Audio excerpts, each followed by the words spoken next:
Hello friends, आज की इस क्लास में आप सभी लोगों का बहुत बहुत स्वागत करते हैं। फ्रेंड्स, आज का हम लोगों का जो टॉपिक है वो है ईसीडी कैसे निकालते हैं, मतलब इफेक्टिव केस डेप्थ क्या होता है और इसको कैसे निकाला जाता है, कौन से प्रोसेस होने के बाद ईसीडी निकाला जाता है। तो इन सारे टॉपिक को आज की इस क्लास में हम लोग डिस्कस करने वाले हैं। देखिए फ्रेंड्स, कोई भी इंडस्ट्री जहां पर हीट ट्रीटमेंट होता है मेटल्स का, उस मेटल्स में हम ईसीडी निकालते हैं कि इस मेटल्स का केस डेप्थ कितना आ रहा है, मतलब हीट ट्रीटमेंट के बाद कितना डेप्थ तक हार्डनेस आ रहा है। जो कस्टमर का रिक्वायरमेंट स्पेक होता है, कट ऑफ दिया रहता है, लोड दिया रहता है। इन सारे टॉपिक को आज के इस क्लास में हम लोग डिस्कस करने वाले हैं। सबसे पहले फ्रेंड्स, हम आप लोगों को ईसीडी क्या होता है, इसको कैसे निकालते हैं, इन सब चीजों को डिस्कस करेंगे। देखिए फ्रेंड्स, जो ईसीडी है इसका फुल फॉर्म होता है इफेक्टिव केस डेप्थ। ये क्या होता है? देखिए, जब हम किसी भी कंपोनेंट में, जैसे मान लीजिए हम एक गियर को यहाँ पर लेते हैं, कंपोनेंट मानते हैं। जैसे मान लीजिए ये हमारा एक गियर होगा। एक गियर का क्या है? टीथ है।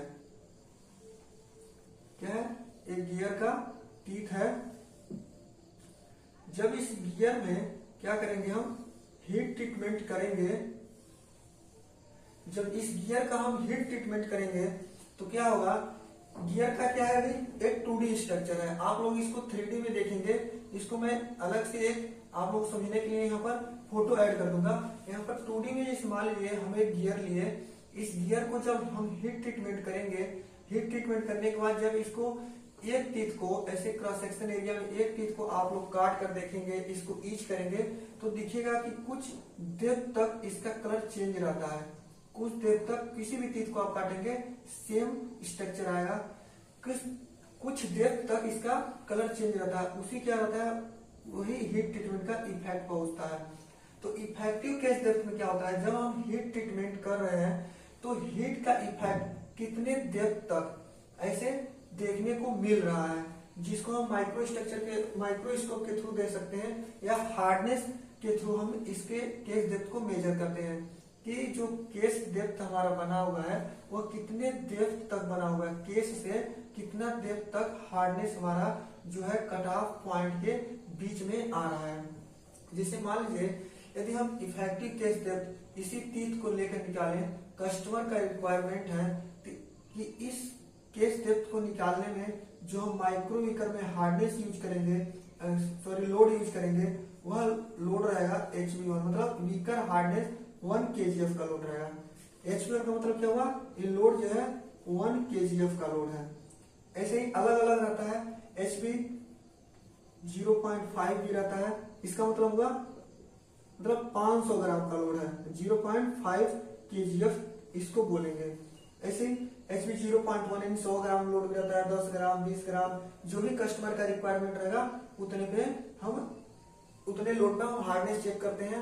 और जब हम CD चेक करते हैं, मतलब इफेक्टिव केस डेप्थ चेक करते हैं, तो मैक्सिमम कंपोनेंट का जो हम CD चेक करते समय लोड यूज करते हैं, या तो 1 kgf लोड करते हैं चेक, या तो 0.5 kgf लोड पे चेक किया जाता है मैक्सिमम कंपोनेंट का। तो हम आज तो बता रहे हैं 1 kgf लोड पे बता रहे हैं। HB1 हमारा क्या हो गया?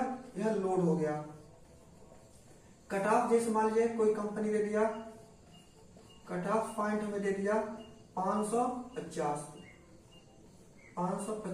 HB1 कट ऑफ दे दिया हमको, और वो कंपनी बोल दे कि हमको 550 कट ऑफ पॉइंट पे 1 kgf लोड पे इस कंपोनेंट का ईसीडी हमको चाहिए।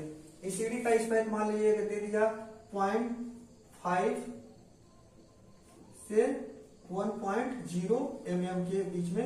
ये हमारा क्या होगा? स्पेसिफिकेशन हो गया। यानी इस कंपोनेंट का जो ईसीडी का स्पेक है 0.5 mm से 1.0 mm तक आना चाहिए।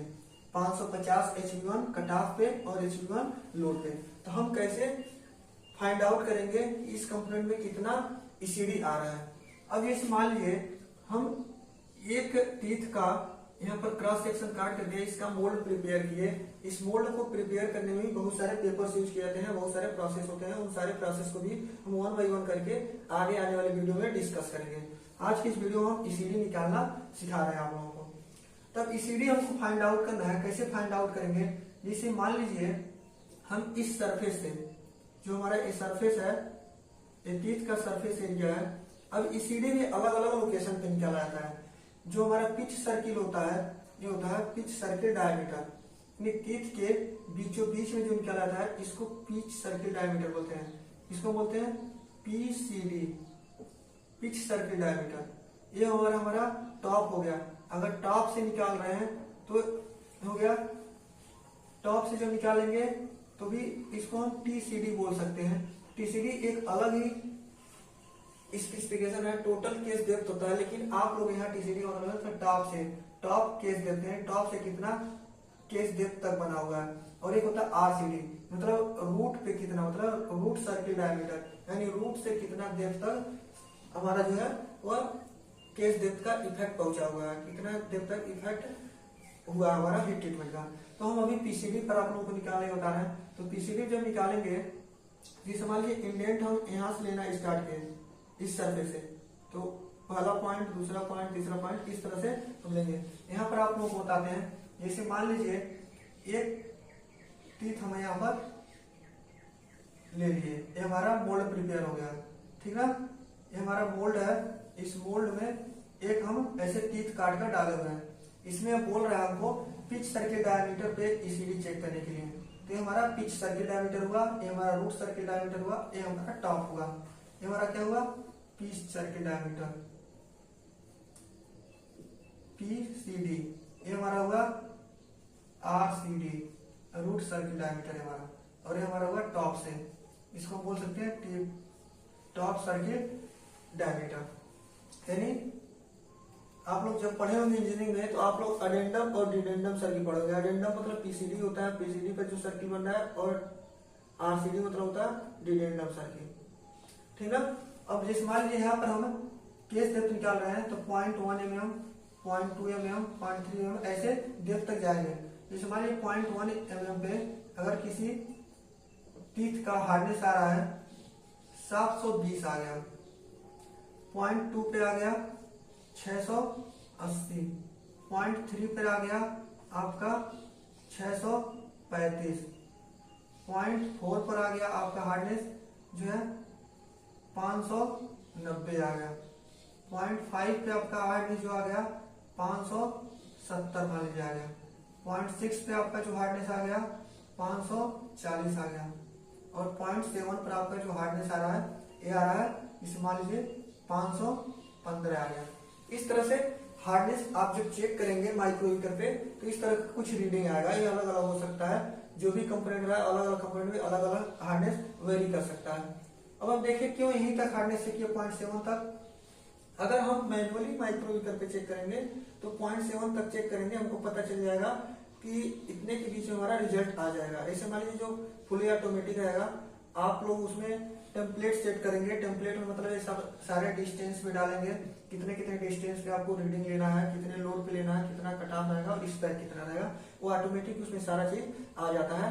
जब आप ये डाल देंगे तो रिजल्ट आपका ईसीडी निकल कर आ जाएगा।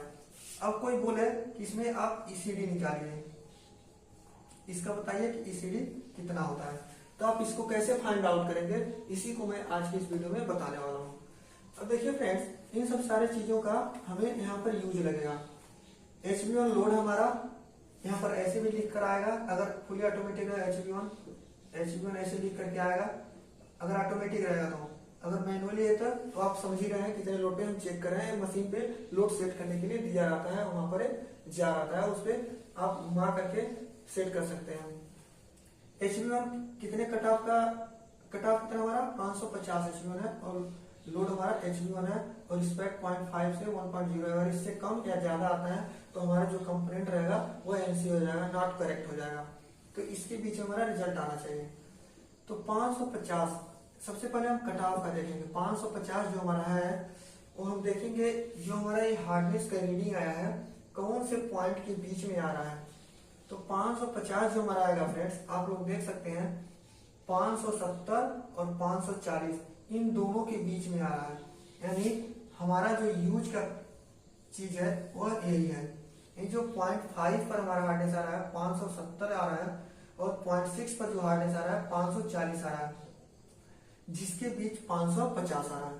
तो इसीलिए हम इन्हीं दो पॉइंट्स का यूज करके हम ईसीडी यहाँ पर निकाल लेंगे। अब कैसे निकालेंगे ईसीडी? तो ईसीडी निकालने का फार्मूला होता है फ्रेंड्स, सबसे पहले अगर हमें कट ऑफ मिला हुआ है तो कट ऑफ के ऊपर वाला पॉइंट और नीचे वाला पॉइंट, कट ऑफ का जो वैल्यू है इसके ऊपर वाला वैल्यू और कट ऑफ के नीचे वाले वैल्यू, इन दोनों वैल्यू का यूज करके हम ईसीडी निकालेंगे। तो ईसीडी निकालने के लिए सबसे पहले जो हमारा फार्मूला होता है फ्रेंड्स, वो होता है जो कट ऑफ के ऊपर वाला पॉइंट है उसको लेंगे 570, ठीक, माइनस कट ऑफ कितना है 550 बटे 570 माइनस कट ऑफ के नीचे वाला पॉइंट 540। आपको क्या आप समझे? कट ऑफ वैल्यू के ऊपर वाला रीडिंग माइनस कट ऑफ, फिर कट ऑफ वैल्यू के ऊपर वाला रीडिंग माइनस कट ऑफ के नीचे वाला रीडिंग। अब इतने में हम मल्टीप्लाई किसका करेंगे? मल्टीप्लाई करेंगे 0.1 का। 0.1 का मल्टीप्लाई क्यों कर रहे हैं? क्योंकि हमारा जो इंडेंट का रीडिंग डिस्टेंस है 0.1, 0.2, 0.3, हर एक के इंडेंट के बीच में जो आप गैप देख रहे हैं वो कितना है? 0.1 का। देखिए 0.1 हुआ, 0.1 में 0.1 जोड़ेंगे 0.2, फिर 0.1 जोड़ेंगे 0.3, फिर 0.1 इसमें जोड़ेंगे 0.4, यानी हर एक इंडेंट के बीच का जो गैप है डिस्टेंस है वह 0.1, बोले तो 100 माइक्रोन। 0.1 mm का मतलब हुआ 100 माइक्रोन हुआ, 100 माइक्रोन मीटर का डिस्टेंस है। इसको हम 0.1 mm लिख सकते हैं। 0.1 mm, 0.2 mm, 0.3 mm। तो इसमें हम मल्टीप्लाई कर देंगे 0.1, जितना रहेगा 0.5 रहेगा 0.05, 0.1, 0.15 ऐसे रहता, तो हम यहाँ पर 0.05 का मल्टीप्लाई करते हैं। हमें मिला है 0.1, 0.2, यानी 100 माइक्रोन का डिफरेंस मिला है, तो 0.1 का मल्टीप्लाई करेंगे। अब ये जितना आएगा इतना में हम प्लस कर देंगे। कितना प्लस करेंगे? कट ऑफ के वैल्यू के, कट ऑफ वैल्यू के ऊपर वाला जो पॉइंट है यानी 0.5 है ना, कट ऑफ वैल्यू के ऊपर वाला रीडिंग, तो इसमें हम ऐड करेंगे प्लस 0.5। अगर कट ऑफ वैल्यू 0.6, जैसे मान लीजिए यहाँ पर अगर कट ऑफ हमको दिया रहता 530 दिया रहता, तो हम 0.6 यहाँ पर ऐड करते हैं। हमें 550 कट ऑफ दिया है, तो 550 जो हमारा 570 के नीचे आ रहा है लेकिन 540 के ऊपर आ रहा है, तो इसलिए 570 वाला जो पॉइंट है 0.5 इसको हम इसमें ऐड करेंगे। अब इसको सॉल्व करिए। 570 में से 550 जाएगा, कितना बचेगा? 570 में से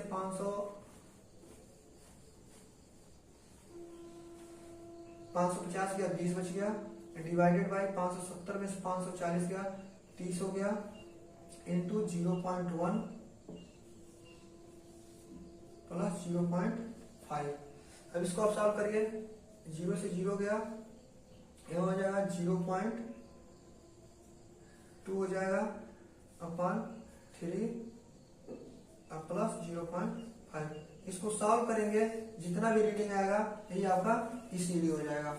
तो इस तरह से हम ईसीडी निकालने का जो है फार्मूला बताए, और एक एग्जांपल भी देखकर काम होता है कि कोई भी रीडिंग आपको दिया हो, आपको ईसीडी निकालने के लिए बोले तो कैसे निकालेंगे।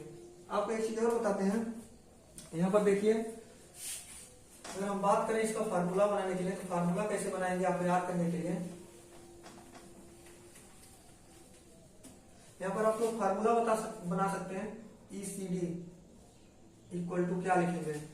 हमको कट ऑफ मिला इतना, तो कट ऑफ के ऊपर वाला पॉइंट, कट ऑफ के ऊपर वाला पॉइंट मतलब इसको क्या बोल सकते हैं? इसको बोल सकते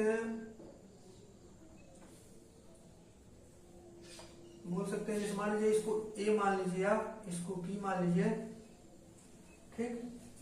तो कट ऑफ का ऊपर वाला पॉइंट जो हमारा है A minus cut off, A minus cut off divided by, इसको बी मान लिए, बी माइनस, सॉरी बी नहीं, A minus B, A minus B into जितना डिस्टेंस पे आपका इंडेंट का गैप रहेगा उतना 0.1, इतना में ऐड कर देंगे कट ऑफ वैल्यू के ऊपर वाले पॉइंट पे, ऊपर वाले वैल्यू का जितना पॉइंट आएगा 0.5 इसमें ऐड कर देंगे। अगर यहाँ पर 0.6 पे आता 550 के ऊपर वाला रीडिंग तो 0.6 ऐड करते हैं। तो ये हो गया हमारा ईसीडी का जो है फार्मूला हो गया। तो फ्रेंड्स आज का ये क्लास आप लोगों को कैसा लगा आप इसे कमेंट बॉक्स में जरूर बताइएगा। और किसी भी टॉपिक पे आपको कंफ्यूजन है हीट ट्रीटमेंट से तो आप लोग कमेंट कर सकते हैं, हर एक टॉपिक को कवर करने की कोशिश करेंगे। थैंक यू फ्रेंड्स, आज के लिए उतना ही, मिलते हैं फिर से नेक्स्ट वीडियो में, तब तक के लिए जय हिंद जय भारत।